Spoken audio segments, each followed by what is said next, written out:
di tangan sebelah kiri sini kayak ada urat tapi gede sebelah sini nih. Tapi bukan urat, dia semacam binatang ular. Tapi di dalam kulit. Ini jalan begini, ngelingkar.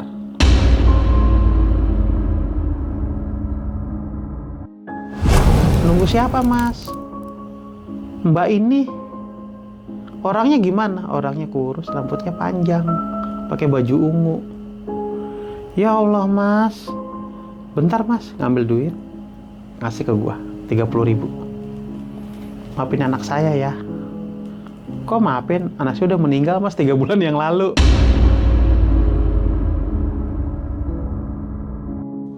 Bagusnya alhamdulillah. Maksudnya nggak kejadian apa-apa sama gua. Tapi setelah gua tahu kejadian itu, besoknya gua paranin tuh rumah. Dan rumah itu rumah yang udah tua banget.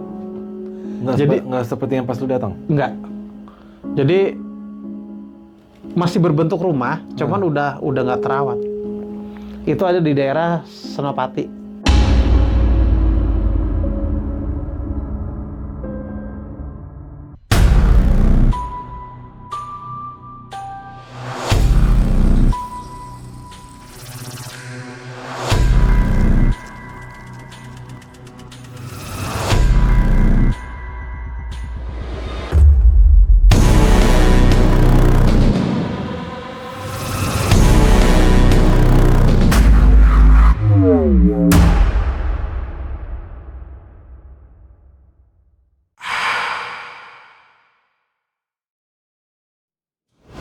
Assalamualaikum brother, ketemu lagi di channel Jajah Malam.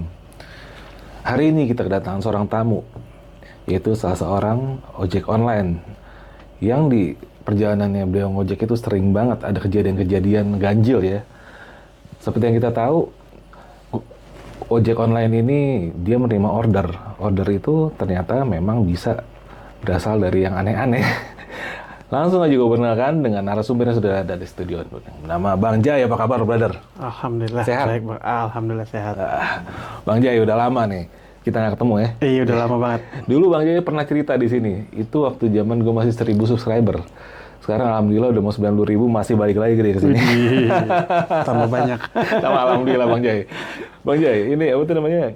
Cerita lu ini nih pas lu belum lama ya? Belum lama. Sekitar 2 mingguan lah. 2 mingguan lalu? 2 minggu yang lalu. Masih fresh, masih hangat. Langsung aja nggak pakai gue potong, lu dengerin langsung dari Bang Jai.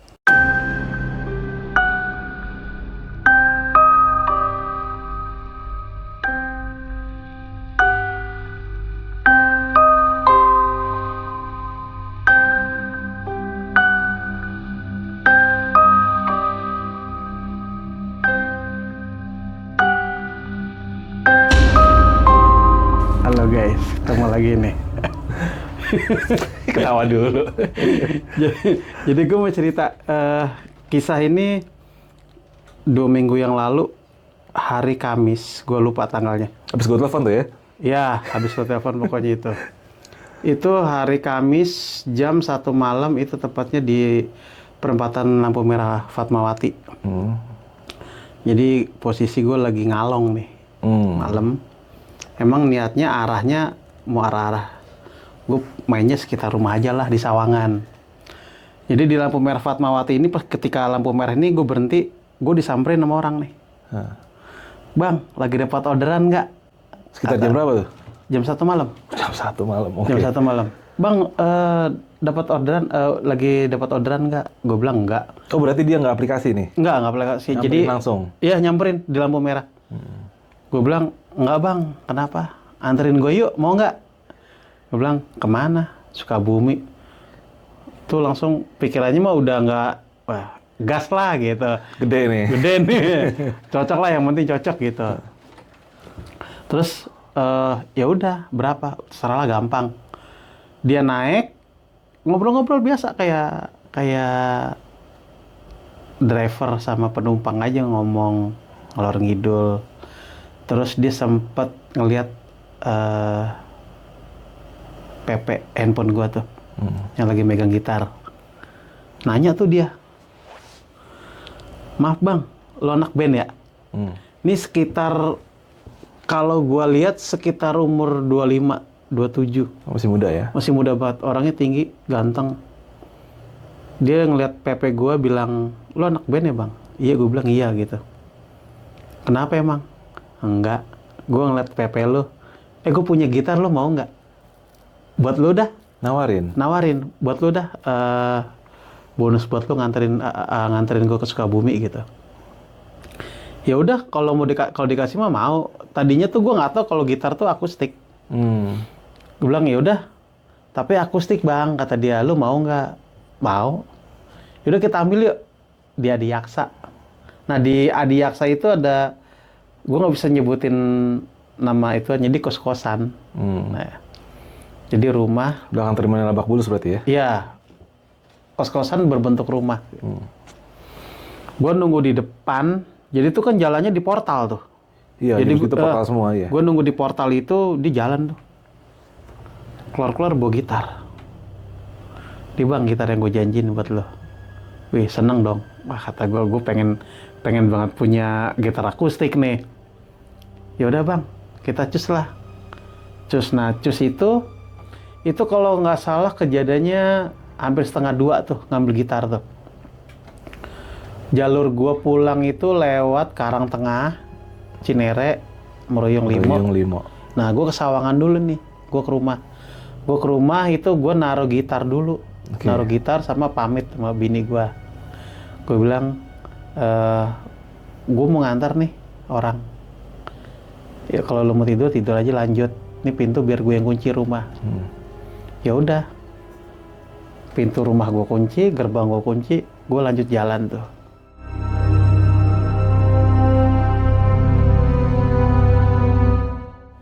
Jadi ketika di jalan itu, gue sempat ngerasa badan gue dingin belakang. Tuh bener-bener kayak dingin es gitu. Terus ya ngobrol biasa. Nanya jam kerja gua, pulang jam berapa, berangkat jam berapa. Terus gue iseng nanya sama dia, bang lu dari mana sih? Gue kuliah bang di Bandung. Kata si almarhum ini ya. Gue bilang begini, kok lu jauh amat sih? Kenapa lu nggak langsung dari Bandung ke Sukabumi? Enggak, gue emang ada perlu bang. Ke Adiaksa itu. Ya udahlah, sepanjang perjalanan gue ngobrol, gue cerita, gue punya teman di Sukabumi banyak, saudara gue di Sukabumi banyak. Itu selama perjalanan nggak ada pikiran kemana-mana bang. Jadi ibarat kata, ya lo saja ngobrol layaknya driver sama penumpang gimana sih gitu. Sampai di sekitar daerah Cibadak itu mulai berasa kok suasananya tuh kayak sejuk. Jadi sejuk, kabut, gimana sih ya, kalau pokoknya jalanan tuh sepi lah, 1-2 orang lewat. Gue ngerasa enak banget nih jalan begini nih, adem, gerimis-gerimis gitu. Sampai itu kalau nggak salah nama tempatnya Cikembar. Itu daerah Sukabumi, pokoknya pabrik semen di Sukabumi tuh ada. Itu maju lagi tuh Cikembar situ. Itu sampai kalau nggak salah azan subuh gue nyampe situ. Sampai azan subuh. Jadi emang masih apa ya, terpencil. Jadi gue ngelewatin apa namanya, sekali yang jalanannya tuh hanya untuk cukup 1 motor. Jadi bawahnya kali gede. Itu jembatan 1 motor. Lo bayangin kalau ketemu motor dari sono kan pasti harus ada yang ngalah gitu. Itu gue nganterin. Nah di situ udah mulai, wah bulu kuduk gue merinding nih. Ada apaan nih? Udahlah, sampai di tempat azan subuh tuh. Itu penumpang gue turun. Dia bilang, bang, gue pulang dulu, gue masuk dulu, gue ngambil duit ya. Lo kalau mau sholat aja dulu. Itu depan masjid. Gue sholat dulu, kan? Wirid dulu. Begitu gue balik motor, keluarlah kakek-kakek sekitar umur 80-an kalau nggak salah. Itu gue ngelihat dia senyum, gue senyum gitu. Nyamperin gue, kakek-kakek itu. Pakai bahasa Sunda. Jang, neangan saha, kata dia tuh nyari Artinya apa? mau nyari siapa gitu. Dia bilang, Pak, saya ngantar penumpang tadi ke sini. Di mana rumahnya, kata dia. Saya tunjuk sebelah situ, Pak, tuh yang warnanya hijau rumahnya. Orangnya kayak gimana? Putih, tinggi, Pak. Kayak orang Korea, ganteng dah gitu. Sebentar. Dia masuk lagi tuh, Bang Arfi. Si kakek-kakek itu masuk ke rumah. Dia keluar, dia bawa foto. Nunjukin ke gua fotonya.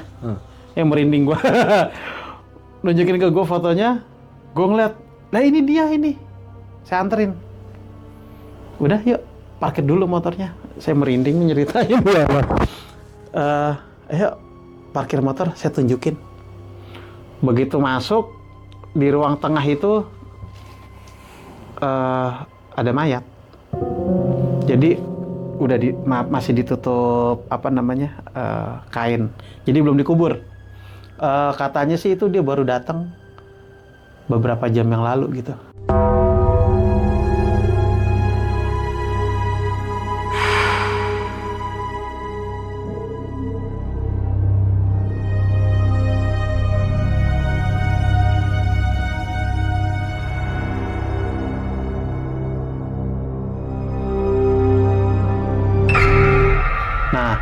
Yang di foto itu dia yang gua anterin. Tapi kondisi rumahnya sepi pas lu datang? Sepi, cuman ada beberapa bangku sih. Ada bangku di luar, terus pintu rumahnya juga nggak ketutup, kebuka. Ada yang begadang juga gitu. Gua ngeliat, lah ini kan gue yang nganterin tadi nih. Lah itu yang gua anterin berarti siapa dong? Kan nggak mungkin. Lu sempat ngeliat mukanya? Ngeliat? Ya kan waktu maksudnya pas di motor. Pas udah di situ, pas udah di... Oh enggak. Gua nggak buka. Gua nggak buka. Jadi posisinya ini di sini, gue di depan pintu. Oke. Sama si kakek itu. Silakan masuk, Jang. Kata si kakek itu. Iya. Iya, Pak. Terus gue duduk di samping dia tuh. Jadi ini jasadnya almarhum. Terus ada foto. Gue sempat masih mikir, gila, ini orang abis ngasih gue gitar, ngomong sama gue ya kan, terus berhentiin gue di lampu merah, ngajak ngomong, minta dianterin. Lah kok udah mati ya? Gue mikir, apa matinya baru atau emang rohnya yang gue anterin? Jadi si bapak-bapak ini itu nggak bisa ngomong Indonesia, jadi ngomongnya Sunda. Nah, gue dikit-dikit ngerti lah. Di situ ada, jadi si almarhum ini dia anak pertama. Anak pertama punya 4 adik, 2 SD, 2 SMP. Nah, si adiknya ini bisa bahasa Indonesia nih, ngerti gitu. Si orang tuanya nggak ngerti. Jadi dia minta kronologinya nih. Kok bisa sampai sini gitu. Saya ceritain lah tuh dari awal. Tadinya saya ngojek. Emang aja mau ngalong. Sekalian arah pulang. Tiba-tiba diberhentiin nih. Disamperin sama si abang ini. Minta anterin ke Sukabumi. Saya cerita tuh ke orang tuanya. Orang tuanya nggak percaya, Bang Arfi. Terus saya bilang, kalau saya bohong nggak mungkin saya nyampe sini, Bu. Terus bayarannya gimana? Nah itu, saya cuman bilang, ya terserah aja, terserah abang aja bayarnya berapa, yang penting sepantasnya aja, Bang. Saya juga mikir, saya banyak saudara di Sukabumi kan, jadi sekalian main lah gitu. Terus nggak nyebutin nominal ongkos. Gue bilang, enggak, Bu. Ya udah akhirnya dia nanya, si anak SMP-nya nih, adiknya, maaf kalau boleh tahu, tadi katanya dikasih gitar, gitu, sama gitu. Boleh lihat nggak gitarnya? Bener apa enggak? Jadi dia mau mastiin nih, gue bohong apa enggak, gitu. Akhirnya gue kasih unjuk tuh gitarnya. Ada fotonya kan, gue kasih unjuk.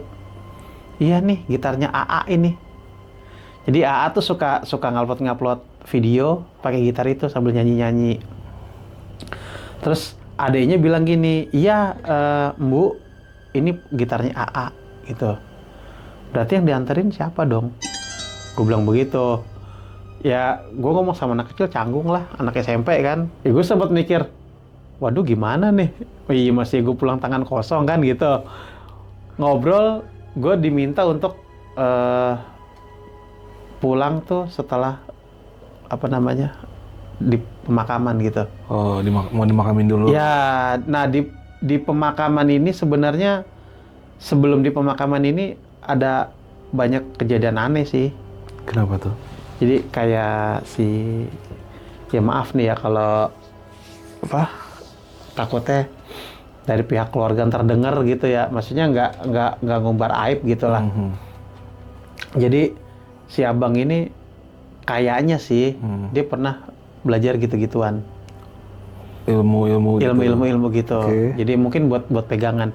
Jadi ini kuliah sambil kerja, si almarhum ini kuliah sambil kerja. Jadi ketika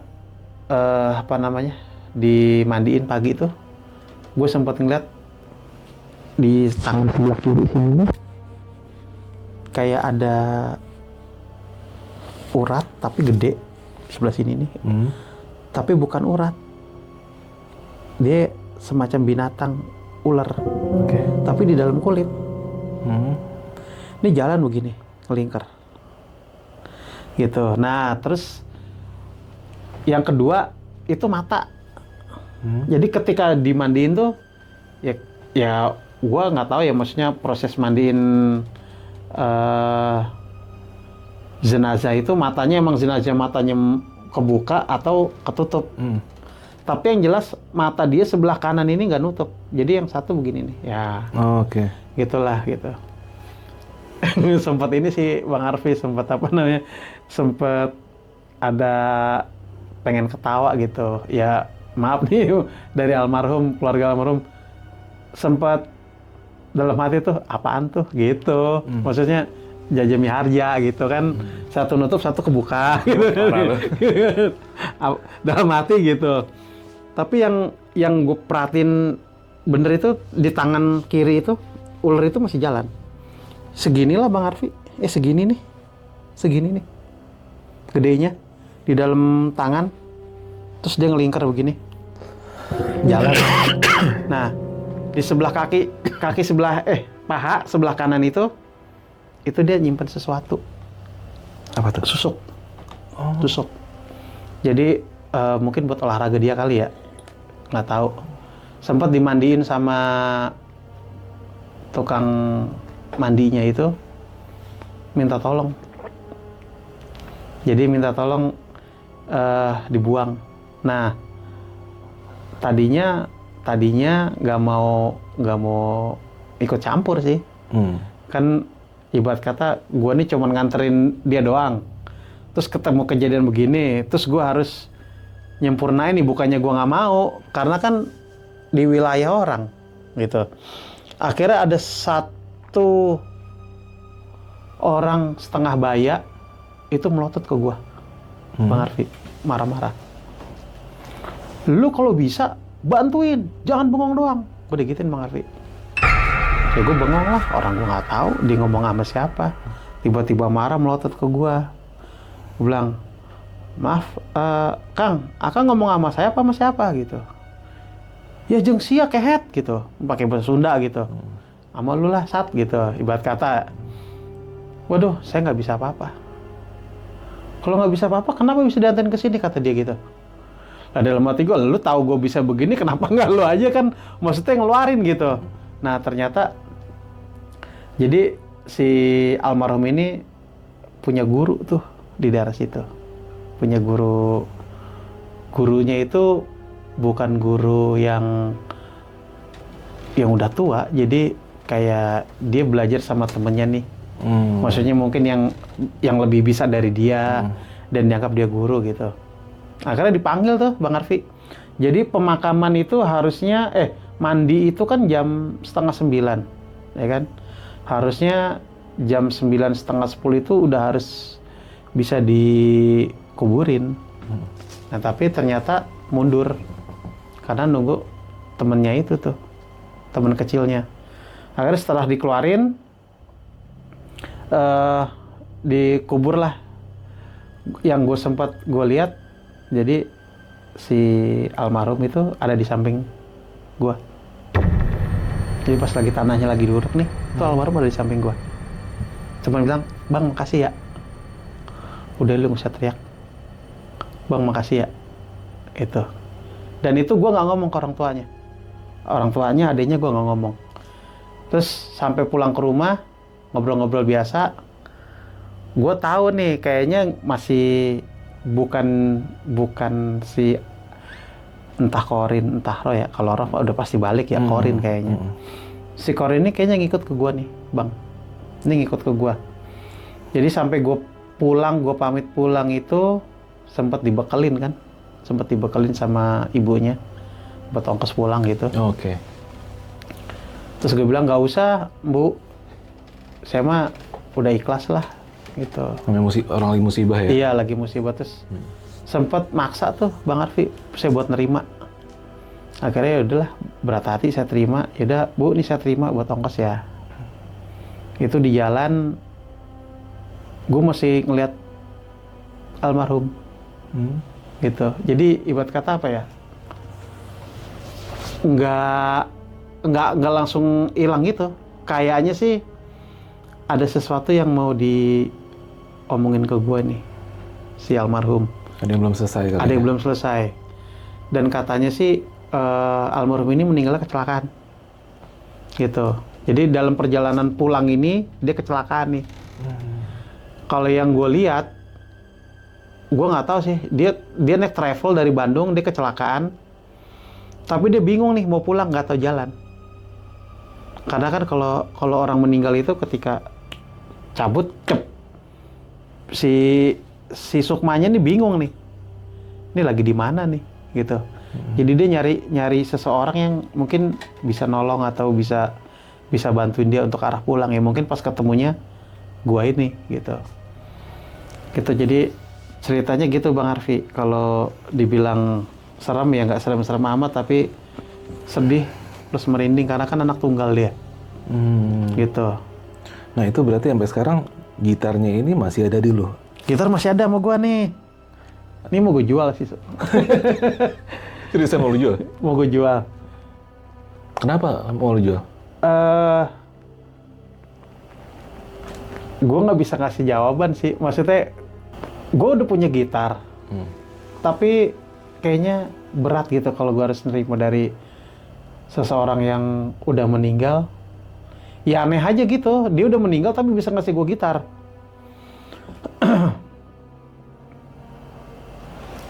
Ini gitarnya. Nih. Ntar gue kasih lihat di ini ya. Nah ini ada gitarnya nih.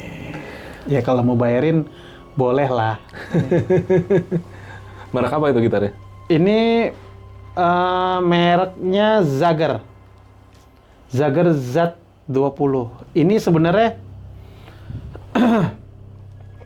gue nggak berhak megang gitar ini karena yang gue lihat kayaknya gitar ini punya kenangan nih sama adenya. Kan adenya yang tahu nih. Iya nih gitarnya AA gitu. Kalau gue balikin, gue ngerinya keluarganya sedih. Jadi mendingan gue jual, duitnya mau gue kasih ke sono. Oh gitu. Jadi dalam artian buat uang jajan lah gitu. Jadi kalau ada yang mau nih buat apa namanya? Ntar gue taruh link fotonya ya, kalau ada yang berminat tuh. Buat fansnya Jelajah Malam. Set. Ini kalau laku duitnya mau gue kasih buat adenya, gitu. Oke. Mau ya buat entah sekolah ya. Gue nggak tahu sih nih harga ini ya, kalau bisa laku tinggi ya syukur-syukur tinggi ya kan. Jadi bisa ngebantu adik-adiknya. Tapi kondisinya masih bagus ya? Bagus. Kan dia anak tunggal ya, Bang Arfi. Jadi adeknya itu yang biayain nih kakaknya nih. Kakaknya jadi kuliah sambil kerja. Gitu ya, mungkin dengan gitar ini paling nggak gue bisa ngeringanin untuk biaya adeknya sekolah atau apa namanya buat biaya baju atau sekolah. Nah itu berarti dari pas balik itu sampai ente sampai rumah lagi nggak ada gimana, tahu dia sempat ngasih pesan atau apa, nggak ada sama sekali? Ada. Oh gitu. Ada.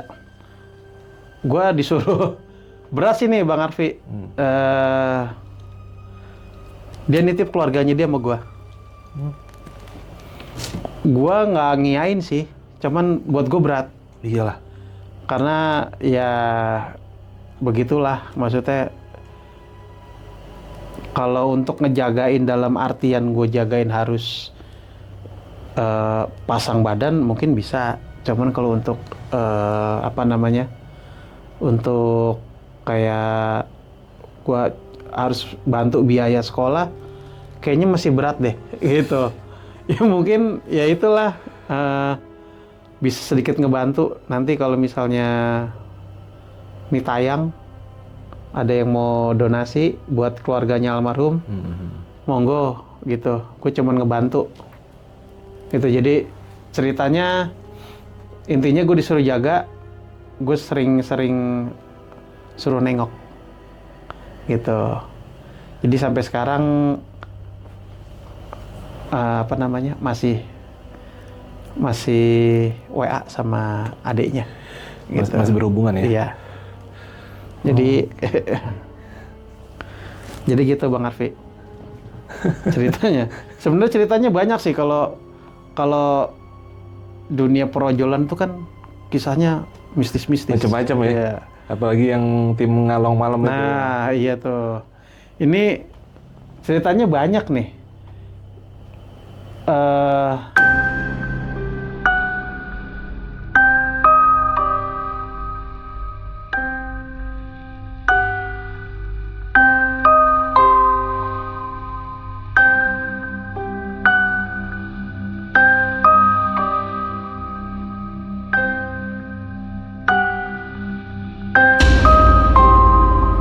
Di salah satu komplek di daerah Gatot Subroto, Senopati, itu ada rumah hantu tuh. Itu ada yang belum tahu tuh. Oh gitu. Tapi sebagian pasti ada yang tahu kalau daerah dari situ. Jadi itu salah satu komplek besar. Gue lupa nama jalannya. Pokoknya itu rumahnya nggak jauh dari gedung Telkom yang di Gatot Subroto. Itu ada satu rumah besar, tempatnya di Hook. Telkomsel situ. Iya, itu ada satu rumah gede. Itu gue pernah dapat pengalaman juga nggak enak tuh Bang Arfi itu. Kenapa tuh? Itu jadi, gue nggak tahu dah itu. Tuh setan bisa bisa pesen pakai apa namanya aplikasi, gimana caranya gitu. Gue sempet denger beberapa kali kayak gitu tuh. Nah, jadi ceritanya tuh jam tahun 2020, gua itu pandemi itu ya, pas pandemi. Gua itu biasanya kan nariknya penumpang. Nah, ini mau nggak mau gua harus narik makanan gitu. Gua dapet orderan makanan, itu gua nganter ke rumah itu. Dan itu tagih tunai. Itu total tagihannya 96.000 total tagihan. Jadi gue nganter ke situ, rumahnya bagus Bang Afi, gede, modern lah. Yang keluar cewek cantik, pakai daster. Wih. Cuman bilang, berapa Bang? 96.000 Kak, gitu. Sebentar ya, itu makanan diambil sama dia Bang Arfi. Kasih duit, itu 100.000, 2 lembar. Alhamdulillah dong, dalam hati, alhamdulillah, seneng nih. Gue kantongin lah ceritanya. Balik. Gue nongkrong di tempat situ lagi, salah satu temen gue nanya gini, bukan temen sih, jadi gue kenal nongkrong di situ, Sesama ojol. Bang lu kok cepet sih ngantarnya kemana? Situ tuh komplek yang dekat Telkom. Oh situ, iya. Rumahnya sebelah mana? Rumahnya putih gede pojokan. Jangan bilang rumah setan kata dia, katanya dia nih ya. Jangan-jangan tuh duit jadi kapas lagi. Coba periksa. Gue periksa Bang Arfi. Begitu gue tarik tuh duit kapas. Bener kapas? Bener kapas. Dan aplikasinya itu ada. Namanya C. C. Orangnya kayak orang Cina.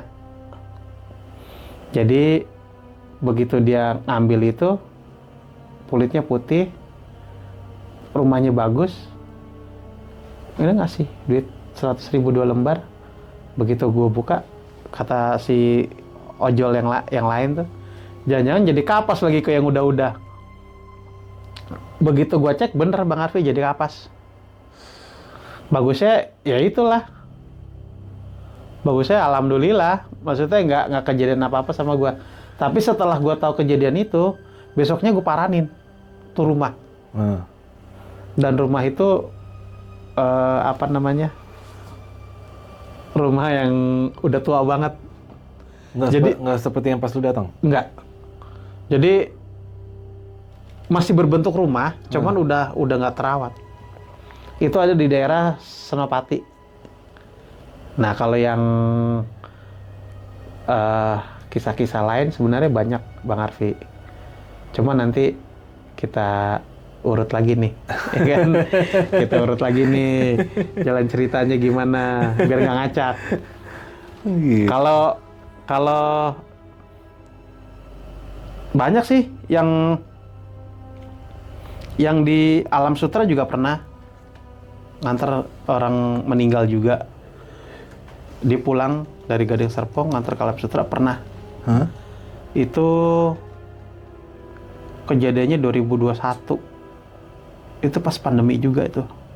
Jadi gue kepaksa pindah ke Alam Sutera itu karena kan di sini sepi.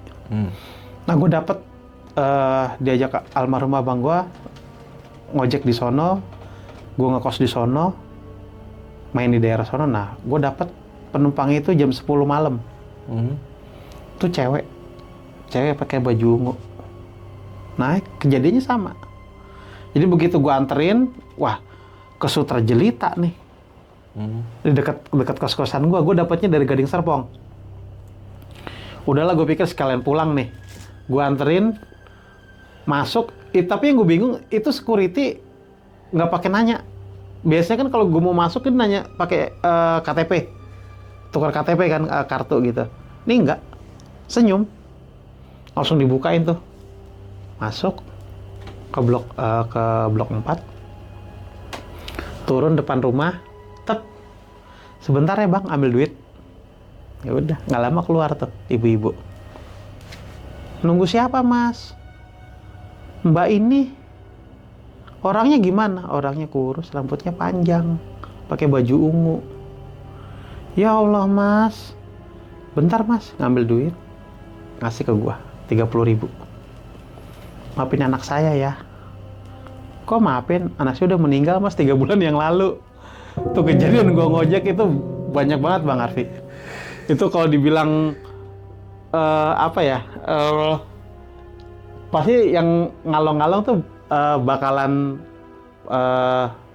banyak cerita sih. Pasti seru-seru lah. Gue juga punya temen ojol, gue lupa namanya tuh. Dia juga sama Bang Arfi, suka nemu hal-hal yang enggak. Ya kalau misalnya yang suka ngalong, mungkin daerah-daerah Cinangka itu, nah itu Cinangka, Pondok Cabe itu daerah rawan gituan. Daerah rawan gituan tuh.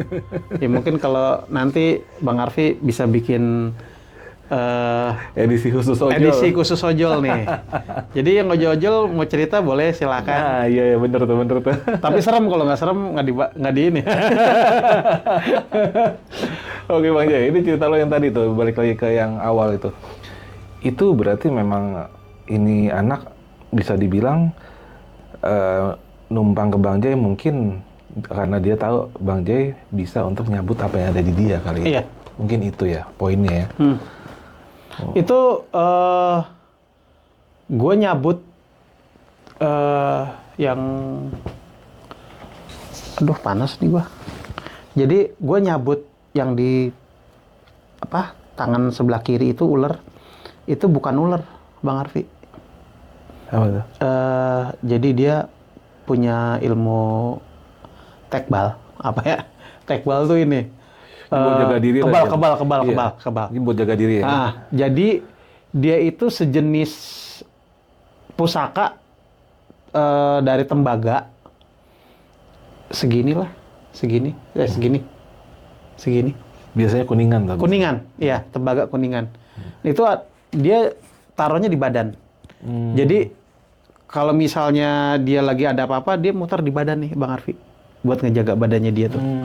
Nah, kemarin yang pas almarhum lagi dikubur itu, gue sempet, yang pas lagi dimandiin itu, gue ngeliat dia jalan nih di tangan, gitu. Nah, itu ada barangnya. Oh gitu. Ada sama gue. Nanti gue bawain. Tuh kalau yang mau bisa dibayarin. Nggak, duitnya buat anak almarhum, adenya almarhum. Keluarganya lah. Buat keluarganya. Ya, ini sih apa namanya? Gue lebih wanti-wanti aja, maksudnya kalau hidup ya udah lempeng-lempeng aja gitu. Iya bener. Minta pertolongannya sama yang di atas, jangan sama yang lain, karena ketika nanti meninggal susah. Iya. Nyusahin orang. Masih ada yang tinggal di badan. Iya gitu. Iya kalau ketemunya saya, kalau saya lagi ngojek, ya kan nggak bisa ini, malah nggak bisa nolongin. Nggak, maksudnya itu aja sih, lempeng-lempeng aja Bang Arfi. Jadi kalau emang kita buat jaga-jaga nih, ya udah baca aja Al-Fatihah, ayat kursi, udah sama doa ketika kita keluar rumah. Cukup kok itu 70 malaikat jagain kita sampai pulang. Gitu. Jadi nggak perlu pakai yang tembaga lah, apa susuk lah, atau isian lah, atau hizib lah gitu. Itu emang bener ada berarti yang kebal-kebal gitu ya? Ada Bang Arfi. Jadi kalau Itu isinya tuh kayak ada bahan keras berarti ya? iya. Jadi itu aslinya kecil segini, tapi dia bisa dimasuk ke badan jadi setelunjuk si tembaganya ini nih, kuningan. Nah itu gue pernah pengalaman tuh dulu. Zaman sekolah berantem, anak SMA ada yang gue bacok nggak apa-apa. Iya bener ketawa-tawa. Lanjut nih orang nih, ngeri banget. Berarti bener ada kayak gitu ya? Ada. Dia masang berarti ya? Ada. Wah gitu. Wah, kejawab tuh kenapa tuh anak STM kebal. Oke deh kalau gitu Bang Jai. Bang Jai, ini sebelum... Tapi tadi, mau ada pesan lagi nih buat yang nonton dari cerita lo yang tadi nih? Gua, ya itu sih, lebih ke hidup jangan neko-neko. Udah. Nggak usah aneh-aneh ya? Karena kita nggak tahu kapan kita mati. Iya, kalau ketemunya gua. Ya kan? Kalau ketemunya yang lain, gitu. Jadi lempeng-lempeng aja. Nyari duit buat keluarga, kita kerja, pulang buat keluarga, ya udah. Gitu. Pesannya itu aja. Oke deh. Ini cerita ini ya, pengalaman-pengalaman para yang suka ngojek, terutama nih pasti kejadiannya malam terus Bang Jai. Malam-malam. Gini. Ya kalau ada yang mau cerita nih, nah ini banyak nih. Ya kalau mau cerita silakan. Hubungin aja. Ya, ini WhatsApp ada di sini. Ada nomor WhatsApp-nya Bang Arfi di sini nih. Hubungin. Kalau misalnya mau langsung OTW cerita, ntar gue yang nganterin nggak apa-apa. Ya. Nanti kalau emang banyak cerita ojol, gue bikin segmen khusus ojol. Ya. Oke Bang Jai, kalau gitu sebelumnya gue thank you banget nih. Lu udah datang lagi ke sini, udah cerita lagi. Dan seperti yang dibilang tadi, kalau emang ada mau cerita, nomor yang tadi deh. Oke, gue Alfi dari Jajah Malam dan Bang Jai undur diri dulu. Sampai ketemu di episode selanjutnya. Assalamualaikum warahmatullahi wabarakatuh. Waalaikumsalam warahmatullahi wabarakatuh.